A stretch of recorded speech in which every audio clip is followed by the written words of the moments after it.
What is happening, everybody? It is Thursday afternoon, well, Thursday evening more specifically, which means what? It means that we are going to look at the upcoming NFL slate using the Sims tool that we have at Stokastic.com, as well as the contest trainer, to build lineups out, simulate them for the upcoming OwnersBox slate. And it's Sunday this weekend. We've got just the one slate. There's not the Saturday and the Sunday games, just the Sunday games. Now, there's only 2 games left on the slate, and then the Super Bowl after the conference championship games.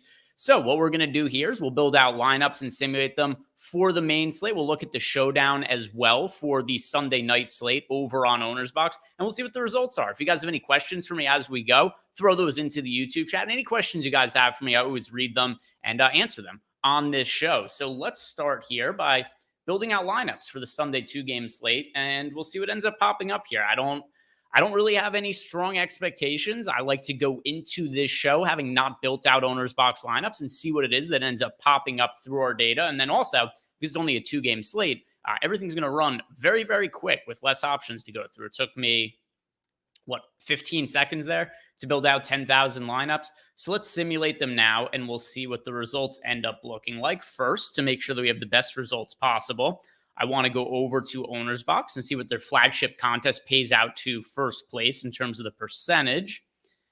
And let's see. Of course, my phone is frozen right now. There we go. All right, it's up now.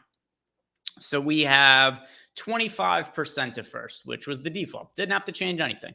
So let's sim this to 25% to first and see what we get. We'll look at some of the top lineups, we'll look at the player exposures, and then we'll go back and we'll do it for the Showdown contest, which the Sunday night game, it is going to be the Detroit Lions against the San Francisco 49ers. By the way, are you guys more excited about the AFC or the NFC championship game? I assume the answer is going to be AFC, but who knows? Maybe there are some people who are looking forward to that Lions and 49ers game. I think the better game should be the 49ers. Almost said the exact same game twice. I think the Chiefs and Ravens game should be the better game on paper, and my gut feeling is that the 49ers blow out the Lions, but I could certainly be wrong. But I'd be curious to see what you guys have to say about the games. Also, as far as the big contest goes on OwnersBox this weekend, it is going to be 25% first, max entries 95. So after we do this, I'll select my top 95 lineups, see what the exposures look like there. And if you guys haven't checked out OwnersBox yet, do so using the link we have below, because when you sign up at OwnersBox with our link, you do get up to a $500 bonus on your first deposit, which is something good to take advantage of to help build your bankroll. So it looks like we are almost done here running this simulation for the 2-game slate, and then we'll look at what some of the top lineups are. See if there's anything else of note for OwnersBox for Sunday. Nah, not too much. So let's just look at the top lineups. I'm going to favorite the top 95 lineups in here. Okay, so let's look at the number 1 overall highest projected lineup. I simulated ROI, that's how I rank and sort my lineup. So the lineups that I end up playing on whatever site I'm on, whether it's OwnersBox, DraftKings, FanDuel, I don't build lineups just based on fantasy points, right? Because there's other things that I want to be taken into account when I build my lineups, and the expected ROI of the lineups takes all of that into account, right? So we're looking at the range of outcomes in the simulations, how often lineups are finishing at the top of tournaments. So that's why I'm playing my lineups, my favorite ones, by how they simulate.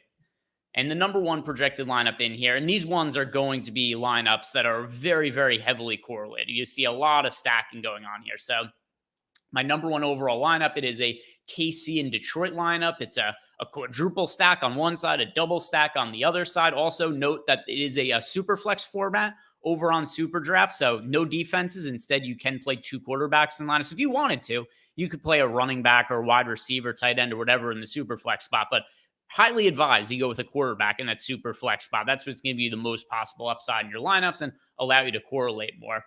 But you'll see in here the very, very heavily stacked lineups, which is the best way to create upside for yourself on a 2-game slate. So my number 1 lineup here, it's a quadruple stack with a double stack and it has a run back in it. This one here, a quadruple stack and a double stack. This one has 2 triple stacks. This one, another double stack and a quadruple stack.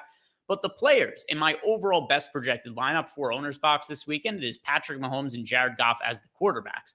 Patrick Mahomes is being stacked with Pacheco, with Mecole Hardman, Travis Kelce, as well as Noah Gray. So 2 tight ends from the Chiefs. You're going to end up with weird lineups on a 2-game slate. There's no way around it. It's just the way NFL DFS goes and the lack of options we have. Other side, we've got Jared Goff paired with Jamison Williams and Sam Laporta in a double stack for him. And then interesting, if you look at the second best projected lineup I have by simulated ROI, it's the inverse stack. So as the number one lineup is KC and Detroit, the number two lineup is Baltimore and San Francisco. So this is Lamar Jackson paired with Justice Hill, Zay Flowers, Rashad Bateman, and Mark Andrews. I'm really interested to get more information on Mark Andrews. I know that he practiced in full today, but how healthy is he going to be? Is he going to be limited? Is he going to play reduced snaps? Because that would definitely be something that impacts how we project him in DFS. As of right now, though, he looks pretty solid as an option, but I do think we need a little bit more information because things could certainly change by the time we get to Sunday with his injury status. Remember, he hurt his ankle. He had surgery. It was expected to be a season-ending injury, but then the Ravens make a deep playoff run. Mark Andrews' healing is ahead of schedule, so now he's good to play for the AFC Championship game. But is he good to play? Or is he good to play? If you guys know what I mean. Like, is he good to play in terms of getting on the field and putting the uniform on, or is he good to play and actually contribute? I think that still remains to be seen. As of now, our projections are assuming that we could expect Mark Andrews to be reasonably healthy and be somebody who's a fantasy contributor. On the other side of the game, it's Brock Purdy, or the other side of the lineup, I mean. It's Brock Purdy paired with Christian McCaffrey as well as George Kittle. Lots of lineups are going to be double tight end ones this weekend, kind of unavoidable. A lack of value on the slate. Tight ends tend to be cheaper on the whole, so easier to save salary by playing some lineups that have two tight ends. Let's get to the exposures here. We'll go position by position, starting at the quarterbacks, and we'll see what we're getting to the most of at each spot. So starting at QB, we have all four QBs showing up in at least a healthy amount of lineups. There's no quarterbacks who well underweight to the field to or anything. And actually, I'm overweight to the quarterbacks just as a whole here because nearly every single lineup that I'm playing is going to be a quarterback in the SuperFlex spot, whereas the field doesn't always do that. So as a result, that's how I could be way overweight to the field on Jared Goff. See here, Jared Goff project for 29% ownership. I have him in 54% of lineups. So I could be overweight to the field on Goff, and then about even with the field on the other three quarterbacks. And the reason that's viable is because I could play lineups with two quarterbacks more often than the field does, which, I mean, you guys could do too. I recommend doing it. It is a little bit of a hole in the way the fields are playing lineups over on on OwnersBox, is people not utilizing quarterbacks in the super flex spots. But anyway, Jared Goff is the quarterback I'm most overweight to, and this is for a couple of reasons. Number one, I do get the most exposure to him, but in the interest of trying to find ways to differentiate our lineups for this slate, we've got Jared Goff only projected for 29% ownership, whereas Patrick Mahomes is 34% owned, Lamar Jackson 46%, Brock Purdy 48%. So just from a fantasy points perspective, yeah, we don't expect Jared Goff to be nearly as good as these other quarterbacks. Look, we've got him project for 16.16 fantasy points. Mahomes projects 2.5 fantasy points better. Purdy projects 3 fantasy points better. Lamar Jackson projects 6.5 fantasy points better, yet Jared Goff lands into my lineups for, one, pricing. He's cheaper than the other QBs, but then also ownership. You're getting him at about half the ownership of guys like Brock Purdy and Lamar Jackson. And on a 2-game slate, if you're looking for reasonable ways to differentiate, Jared Goff at quarterback looks like a way to go. Let's check out the running backs now and see what it is that we're getting to at that position. Running back, and it is number one pay-up option on the slate, Christian McCaffrey for the NFC Championship game. He's in 3/4 of my lineups. He's projected to be uber chalky, 2/3 of the field playing McCaffrey. So I still do get a little bit overweight to CMC. And look at the gap. His fantasy projection compared to everybody else. And this is why, even though the sims are based on, a lot of factors outside of just fantasy projections, it's a play-by-play simulation where each play is being simulated and each game is being run out 40,000 times when we run these sims to figure out the results expected from each player. So while the fantasy points certainly play a role in that, there's other factors as well, like ownership, range of outcomes, but it's really noticeable the massive gap in projection between McCaffrey and everybody else, which is just going to make him stand out more than the other running backs. Got him projected for 26.16 fantasy points. The next closest is Isaiah Pacheco at 14.6. If you can only spend up for one player this weekend, do Christian McCaffrey. That's the guy you want to be spending up for. And that's another reason why, if we go back to the quarterback exposures, that I don't get to as much of like Lamar Jackson or Patrick Mahomes as I do of Jared Goff. There's a couple of reasons for that. First of all, Jared Goff does correlate with Christian McCaffrey. It looks like a really good running back option. But on top of that as well, there isn't that much cheap value to get to, and I feel better about paying up for McCaffrey, say, than paying up for one of the quarterbacks on the slate, when you consider the difference between Jared Goff and the top quarterback is Lamar Jackson. So, right, the worst quarterback on the slate projects for, what was it? 6 less fantasy points. Pull it back up. So the best quarterback on the slate, projects for 6.5 more fantasy points than the worst quarterback on the slate. But if you look at running back, the best running back on the slate projects for 12 more fantasy points than the second best running back. So huge gap in how we view the top quarterbacks compared to each other, to bottom tier quarterbacks versus top running backs compared to other running backs. So I think Christian McCaffrey, that's the guy you want to be spending up for this weekend. And then beyond him, I do get to Pacheco and Jahmyr Gibbs. However, I am underweight to the field on each of them as the other two running backs that have decent fantasy point projections. The guy I'm well overweight to the field to here, Justice Hill, project for 44% ownership, and he landed in 2/3 of my lines. It's another thing. It's just a price point play. It's not like I look at this slate and just be like, oh, Justice Hill is going to smash. It's nothing like that. It's just he's playing an actual role for the Baltimore Ravens at a position where there just isn't value, right? We've got Montgomery, we've got Gibbs, we've got Pacheco, Gus Edwards, but McCaffrey's the guy who I really want to be paying up for. I have to find place to save salary elsewhere. That's where Justice Hill comes into play. So hopefully he ends up punching one in from the 1 yard line, because that is all he needs to do at his price point to have a solid game. Wide receivers. So wide receivers that I'm prioritizing. And if you look at the guys at the top here, they all have shitty fantasy projections.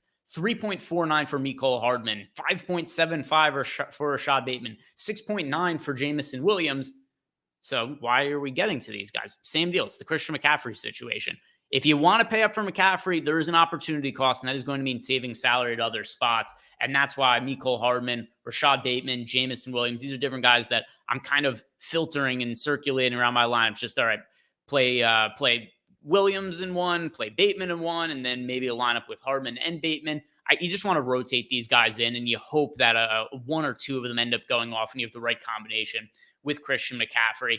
Of all these cheap wide receivers, you guys have heard me talk about this a few times over the course of the playoffs.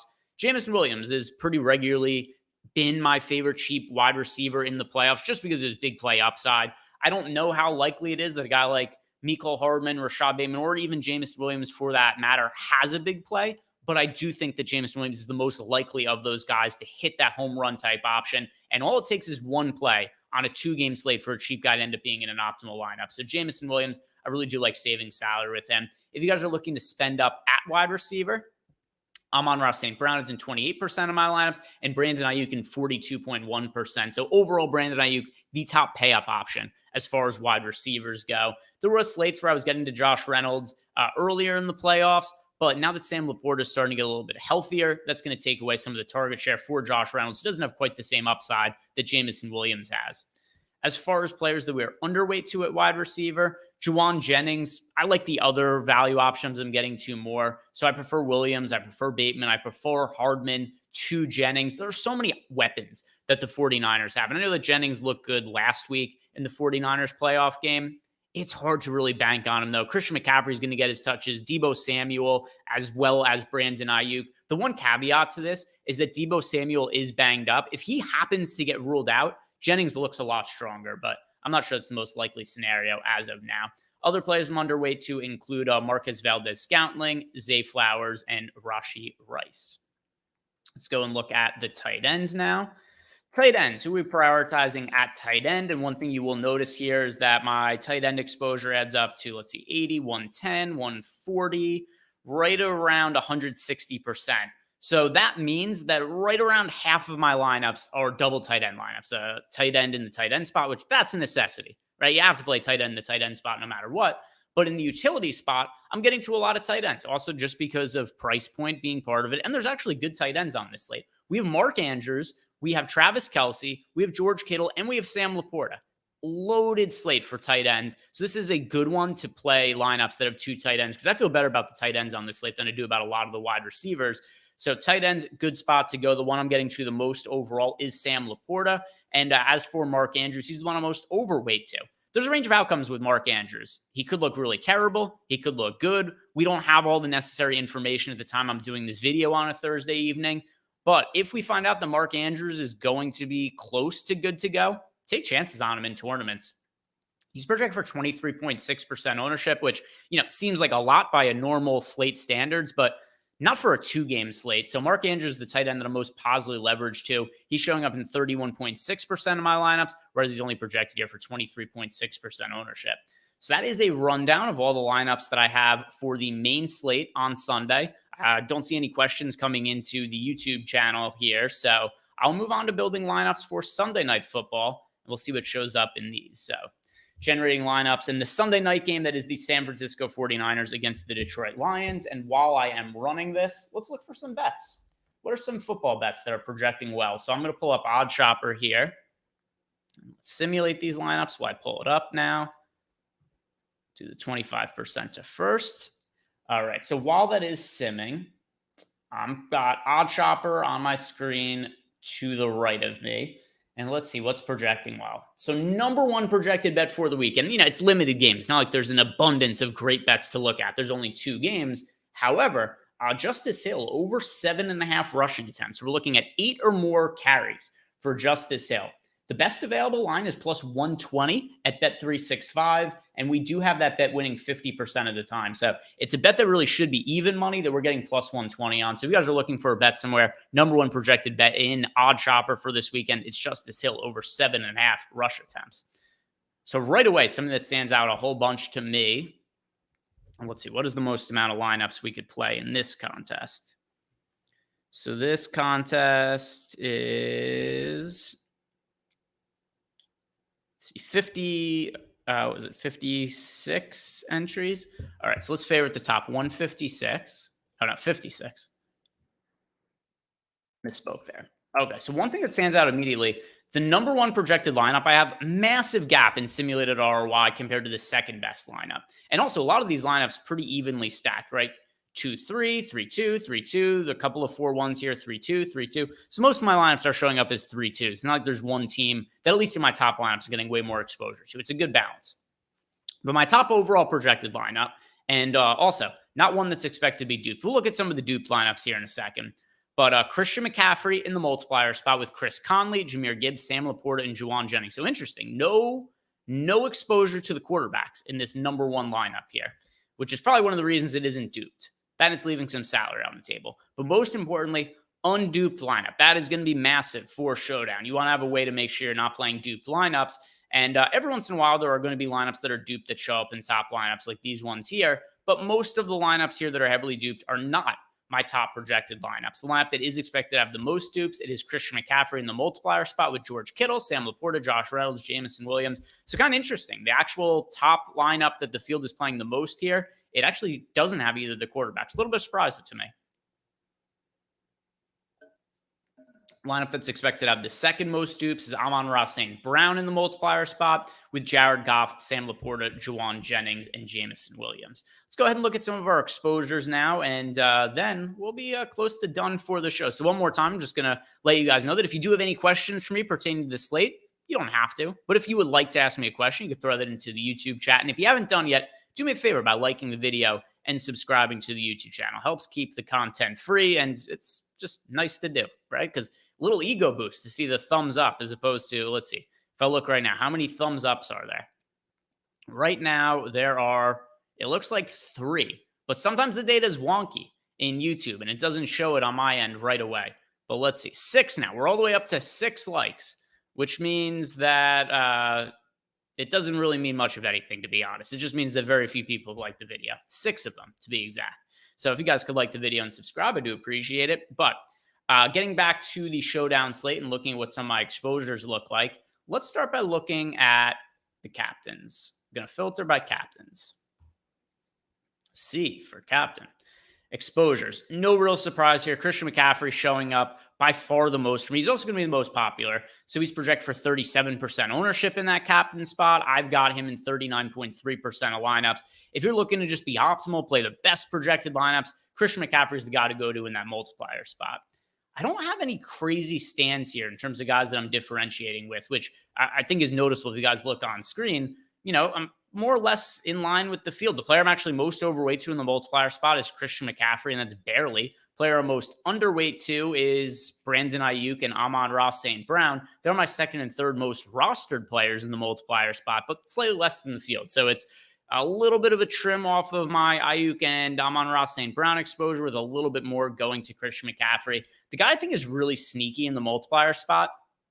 If Deebo Samuel plays and doesn't have any kind of restrictions, people seem really spooked by the injury. He is only projected for 1.7% ownership here in this multiplier spot. That's a guy who, for my money, I like differentiating with, because whenever you get these showdown type single game slates where there's going to be a lot of overlap in lineups, people on really similar builds, anything you could do that differentiates your lineup while also creating upside is something to take advantage of. So the field isn't going to play Deebo Samuel. Field isn't playing Deebo Samuel because they're concerned about the injury. Not saying they're wrong. They should be concerned about the injury, but there's an ownership that's low enough to where Deebo starts to look good to me. And sub 2% ownership in the multiplier spot, I'm willing to roll the dice on that as long as he's in. We still need some more information on that. If we look at the flex options now, all right, sort by flex. See what shows up. William Westry in the chat saying, "Yo, what's up, William Westry? Thanks for watching the show. Do appreciate it. A lot of people do watch this after the fact, aren't always watching it live, but always cool when people do watch live and throw some questions and whatnot into the YouTube chat or just comment."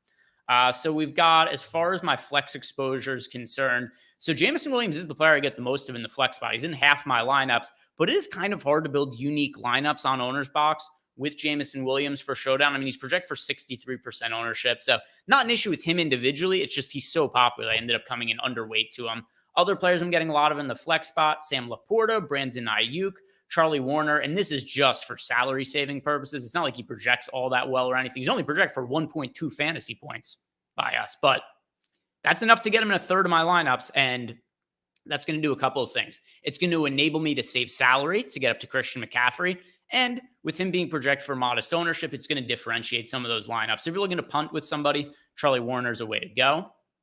Let's see what else in here. Brock Purdy, although a little bit underweight to him. Fairly underweight to George Kittle and Josh Reynolds. Let's sort by leverage. All right, so who am I overweight to on the whole? Brandon Ayuk. So this is interesting. Brandon Ayuk already looks this good with Deebo Samuel projected in for us. If Deebo Samuel doesn't play, we're loading up on Brandon Ayuk. And then also, I know that Juwan Jennings is somebody who it looks like I'm underweight to for Showdown purposes, was also underweight to him on the normal 2-game slate. But Jennings does look considerably better if Deebo Samuel gets ruled out. We just don't know as of right now what his status is. But players I'm overweight to, a couple of punt options here. One of them, Brandon Wills, only projected for 4% ownership. So Willis at very low ownership. Is he projected for any fantasy points? No, 0.17 for us. But guys like Anthony Ferkshire and Braden Willis, here's what could end up happening. These guys could catch one pass and be in an optimal lineup just because some expensive pay-up options go off. Or if you get enough of the high-priced guys that go off, you just need to save salary. You could have somebody in a Showdown lineup that takes a 0, but isn't a winning lineup anyway. So that's where guys like Warner, Willis, Ferkshire make their way into lineups. Also a little bit overweight to David Montgomery, as well as Christian McCaffrey. It was overweight to Christian McCaffrey in the multiplier spot, overweight to him in the flex as well. What are we underweight to? All right, so underweight to George Kittle, Jameson Williams, Josh Reynolds. So where I'm getting more of my exposure for the Lions, it's coming to Amon-Ra St. Brown in the flex spot. It was also coming to Sam Laporta. Laporta was in, where is Sam Laporta? I know, oh, here he is. Yeah, Laporta was in 39% of my lineups. So with that being the case, I end up coming in underweight here to Jameson Williams, underweight to Josh Reynolds as well. As of now, underweight to Juwan Jennings, but it's kind of like need more information because, like we said, if Deebo Samuel gets ruled out, Juwan Jennings instantly becomes my favorite overall cheap option to get to from this game. Other than that, underweight to both the quarterbacks, which is just going to differentiate some lineups, and then need some more information on Deebo Samuel. As of right now, nobody's playing him. I think he's a good contrarian option, but need to confirm that he's going to be in. So that's going to do it for me today, guys. Thank you very much for watching. One more time, if you haven't done it, like the video, subscribe to the YouTube channel. If you want to check out the NFL Sims package that we have at Stokastic.com, you can use the link below to sign up. It supports OwnersBox, FanDuel, and DraftKings. And then in addition to that, you get access to our Discord channels. You can ask me questions whenever you want as you're building lineups, or if stuff changes, you can check that out as well. So thank you very much for watching, guys. Enjoy the games this weekend, and good luck in all your contests.